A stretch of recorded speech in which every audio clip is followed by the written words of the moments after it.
শাকিব খানের দিনের পর দিন পরিবর্তনগুলো দেখে আমি আসলেই অবাক। ভাইরে ভাই, শাকিব খানকে নিয়ে ভবিষ্যৎবাণী করলেন আমাদের সকলের প্রিয় বলিউড বাদশা শাহরুখ খান। আপনি একজন শাকিব ফ্যান হলে বিস্তারিত জানতে ভিডিওটি অবশ্যই শেষ পর্যন্ত দেখতে থাকুন। শাকিব খান শুধু বাংলাদেশেরই নয়, বরং এশিয়া কান্ট্রিতে সবচেয়ে বড় স্টার। তাকে নিয়ে যত বলবো ততই কম, কেননা তাকে নিয়ে এখন কথা বলছে শাহরুখ খান। শাকিবের প্রিয়তমার ক্লাইম্যাক্স সিন থেকে শুরু করে তার রাজকুমার থেকে তুফানের একের পর এক হিটের পর দরদের সাইকো কিলার অভিনয় দেখে শাহরুখ তো মুগ্ধ। তিনি জানান শাকিব খান এক বছরেই সব টুইস্ট দেখিয়েছে।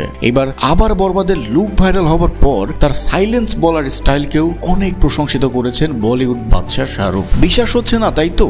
না হবারই কথা, কেননা শাহরুখের মতো একজন এত বড় নায়কের মুখে শাকিবের প্রশংসা যেই সেই ব্যাপার না। কিন্তু এটিও তো মানতে বাধ্য যে আমাদের মেগাস্টার শাকিব খান এখন বিশ্ববিখ্যাত। তার ব্যবসা, তার সিনেমা, তার ক্রিকেটের জার্নি দিয়েও তার পক্ষে এই মুহূর্তে অসম্ভব বলে কিছুই নেই। তাই শাহরুখ তাকে ভবিষ্যৎ বক্স অফিস কিং বলেও প্রশংসা করেছেন, আর তার বরবাদ নিয়েও অনেক অনেক শুভকামনা জানিয়েছেন। তো দর্শক, আপনি একজন শাকিব ভক্ত হলে অবশ্যই কমেন্ট করে জানিয়ে যাবেন।